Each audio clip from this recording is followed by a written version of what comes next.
Hello everyone, welcome you back to part 8 of the chapter The Age of Industrialization.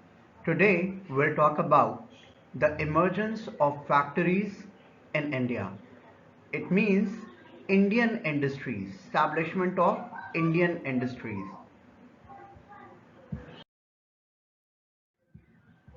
The topics that we'll discuss today are early growth of factories in India, the early entrepreneurs means businessmen, the role of European managing agencies. We'll talk about European managing agencies. Where did the workers come from in the new factories in India? What do you mean by jobbers and their role in Indian factory system?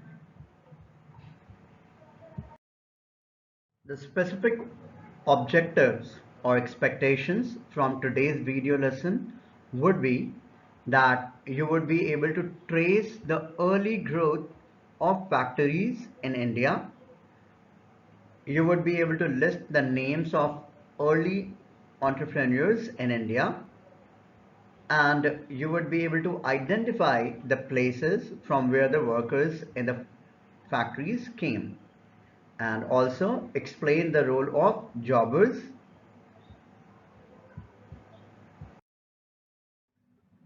Let's talk about the early growth of factories in India, the timeline for that, as well as the factories which emerged.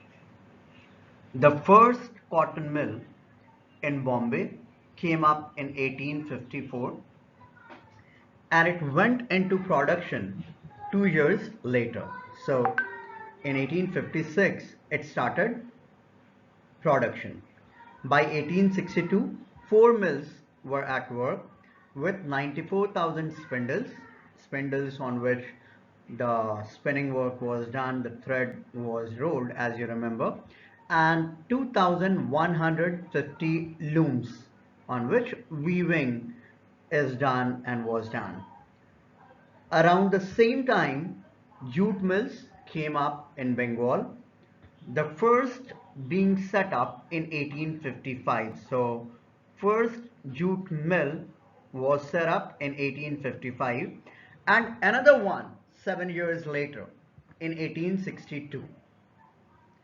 In North India, if we talk about the Elgin mill, it's the name, was started in Kanpur in the 1860s, and a year later the first cotton mill of Ahmedabad was set up. Thereafter, Ahmedabad cotton mill was set up. As we all know that Ahmedabad is called Manchester of India.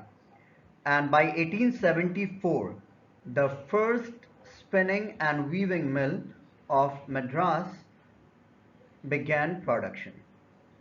So there's all about the early growth of factories, the initial factories which was set up in India. So these were the factories that were set up in India. Now let's find out who set up the industries, where did the capital come from to set up these industries, and who came to work in the mills. We'll think about it and we'll find out on the basis of the information that we'll get now. Before knowing who set up the industries, it's important to know about the capital. From where did the capital come from to set up the industries? From the late 18th century, the British in India began exporting opium to China and took tea from China to England. So these cash crops were giving a lot of money, and this China trade was very important. It is very important to know about this China trade to understand how people accumulated capital for setting up industries. So many Indians became junior players, similarly like middlemen or the brokers, they were junior players in this trade, providing finance. So as a broker or as a small member, they started this trade. They were providing finance, procuring supplies, and shipping consignments. Like we have seen the network of export trade as well. And here we are talking about specifically the network with this opium and tea trade. I mean the trade in cash crops. Having earned through trade, some of these businessmen had visions of developing industrial enterprises in India. So they got money, they got enormous wealth, and thereafter they got a vision to establish big industries or enterprises in India. Capital was accumulated through other trade networks. Some merchants from Madras traded with Burma, which is Myanmar today, while others had links with the Middle East and East Africa. So, through this way, capital was also accumulated. There were yet other commercial groups, but they were not directly involved in external trade. So other commercial groups were also there, people were there who were not directly involved in external trade, but they were somehow involved. They operated within India, carrying goods from one place to another, banking money, transferring funds between cities, and financing traders. Through all these ways, they started accumulating wealth. When opportunities of investment in industries opened up, many of them set up factories. So they have got the wealth. Now, of course, they wanted to invest the money to earn more money, to establish enterprises, to establish industries. And when opportunities came, they started setting up factories. Now we will talk about who set up industries, some of the important early entrepreneurs. So the early entrepreneurs, here we can see the picture of Jamsetji Gigi Bhoi. So Gigi Bhoi was the son of a Parsi weaver. Like many others of his time, he was involved in the China trade and shipping. So he was in the shipping business. Also, he was involved in China trade. He owned a large fleet of ships, but competition from English and American shippers forced him to sell his ships by the 1850s. As previously we discussed how Manchester came to India, so you can easily identify here. So by 1850s, because of the competition of English and American shippers, finally he had to sell his ships. Another important entrepreneur was Dwarkanath Tagore. You can see the picture here. So Dwarkanath Tagore believed that India would develop through westernization and industrialization. So he moved with these two words, westernization and industrialization. That was his vision. So he invested in shipping, shipbuilding, mining, banking, plantations, and insurance. In all these sectors, he invested. In Bengal, Dwarkanath Tagore made his fortune in the China trade, again the same, before he turned to industrial investments. So before doing industrial investments, he was involved in China trade, so he accumulated wealth from China trade. Setting up 6 joint stock companies in the 1830s and 1840s. And when we say joint stock companies, it means share companies who issues shares. So it's all about stock companies. So that was listed there. However, it did not work. Tagore's enterprises sank along with those of others in the wider business crisis of the 1840s. So, in the decade of 1840s, there were economic crisis, wider business crisis, in fact, and his enterprises sank, didn't work. But later in the 19th century, many of the China traders became successful industrialists. Now let's talk about well-known business group of India, that is Tata Group, and among the early entrepreneurs. So in 1912, J.N. Tata set up the first iron and steel works in India at Jamshedpur, Jharkhand. So you can see the picture here. Partners in enterprise, J.N. Tata, R.D. Tata, Sir R.J. Tata, and Sir D.J. Tata. So all of them were business partners. Iron and steel industries in India started much later than textiles. So you can see here, like we talked about the textile industry, the cotton mill, 1850 is 1854, the first cotton mill set up in Bombay. And here you can see the iron and steel industry established in 1912. In colonial India, industrial machinery, railways and locomotives were mostly imported.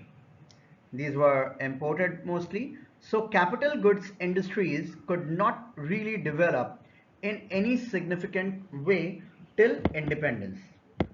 So all the capital goods industries did not develop because everything was imported. Now, some other important entrepreneurs. Some other important entrepreneurs are in Bombay, Parsis like Dinshaw Pettit and Jamsetji Nasarwanji Tata, who built huge industrial empires in India, accumulated again their initial wealth partly from exports to China and partly from raw cotton shipments to England. So through exports to China and raw cotton shipments to England, they earned money, accumulated wealth. Seth Hukumchand, a Marwari businessman who set up the first Indian jute mill in Calcutta in 1917. So he set up first Indian jute mill in Calcutta. He also traded with China and earned money. So did the father as well as grandfather of the famous industrialist G.D. Birla. So G.D. Birla's grandfather also did the same thing and accumulated wealth. Let's quickly talk about the problems faced by the traders. As colonial control over Indian trade tightened after the colonial rule, the space within which Indian merchants could function became increasingly limited. Now the influence of the Indian merchants decreased. They were barred, they were restricted from trading with Europe in manufactured goods like the cotton piece, and had to export mostly raw materials like we have studied already in the previous slides and in the previous video lesson. They export mostly in raw materials and food grains, raw cotton, opium, wheat and indigo required by the British. So these were now specifically transported and exported, and they were earning money specifically in this narcotic product, opium and all the cash crops. They were also gradually edged out of the shipping business. Like you have seen, Jamsetji Gigi Bhoy had to send all the ships. Now let's know about major European managing agency. These agencies were very important. They used to manage the business in India. And there were three major European managing agencies. We'll discuss about its role in the next slide. So three major European managing agencies: Bird Heiglers and Company, Andrew Yule, and the third one is Jardine Skinner and Company. These were the major European managing agencies. Important 1 mark question. Now understand the role of European managing agencies or EMAs till the First World War in India. Like you do remember, First World War started in 1914. So by that time, and ended in 1918, by that time, European managing agencies in fact controlled a large sector of Indian industries. Three of the biggest ones were Bird Heiglers and Company, Yule and Jardine Skinner and Company. We discussed that. These agencies mobilized capital. Mobilized means collection. So they mobilized capital, set up joint stock companies, share companies, like different investors in one company. So set up joint stock companies and managed them. So, for setting up of industries in India, without their permission and their control, industries could not have been set up. So, in most instances, Indian financiers provided the capital, while the European managing agencies or European agencies made all investment and business decisions. So even if you had capital in the colonial period before First World War, you were not allowed to set up your own factories. So your investment decisions had been taken by the European managing agencies. The European merchant industrialists had their own chambers of commerce. So chambers of commerce are the business associations and where all the business decisions were taken or are taken, and Indian industrialists were not allowed, or Indian businessmen were not allowed to join Chamber of Commerce. Much later in 1920, Indian Commercial Congress, Chambers of Commerce established, and FICCI was established in 1927. You will study about these in nationalism in India. So understand here that till First World War, Indian businessmen, entrepreneurs were not allowed to join Chambers of Commerce.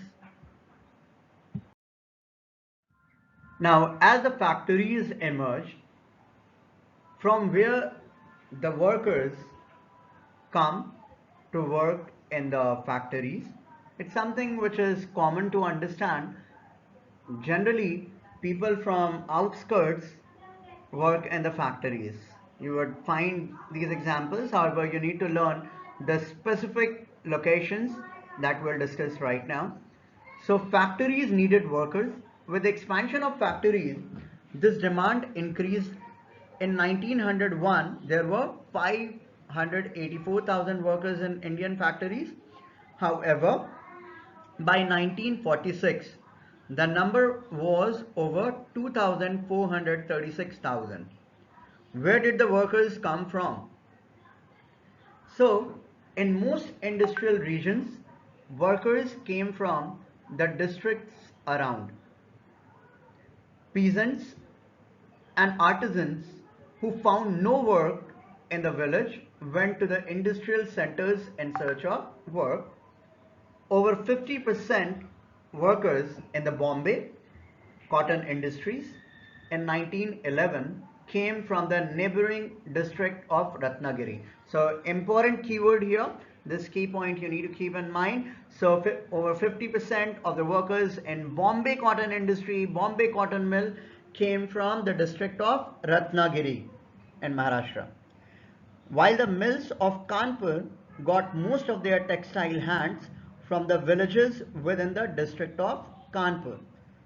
So you got it here. So the Kanpur mills got the workers from the villages of the district of Kanpur. Most often, mill workers moved between the village and the city, returning to their village homes during harvest and festivals. Over time, as news of employment spread, workers traveled great distances in the hope of work in the mills. And at times, the workers moved from one place to another place to get job. And most important here, from the United Provinces, which is Uttar Pradesh today, Uttar Pradesh, Uttarakhand, the big area. United Provinces, for instance, they went to work in the textile mills of Bombay and in the jute mills of Calcutta. So the workers came from United Provinces. So most importantly, keep in mind district of Ratnagiri, district of villages of district of Kanpur and United Provinces. Now this is the picture of young workers of a Bombay mill. So you can see here, young workers of a Bombay mill, early 20th century. Now we'll talk about an important position in the factory system, that was the position of jobber.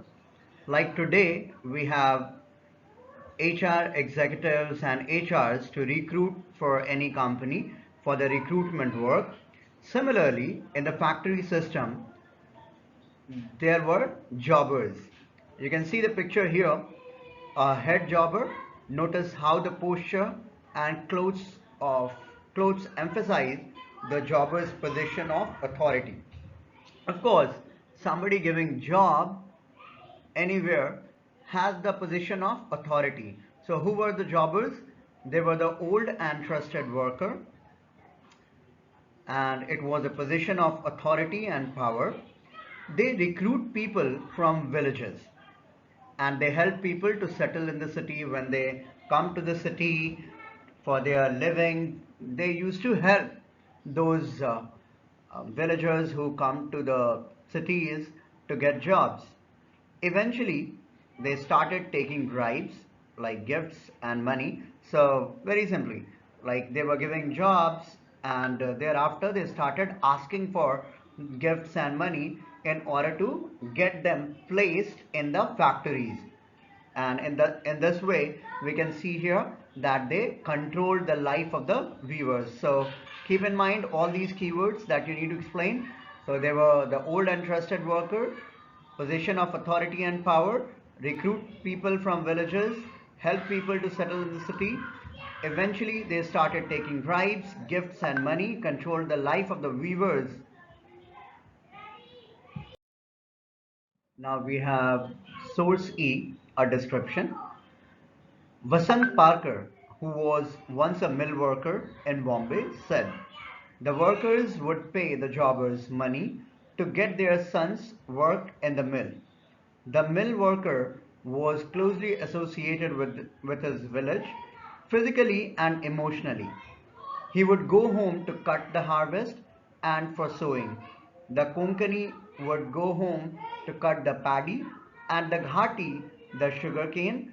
It was an accepted practice for which the mills granted leave.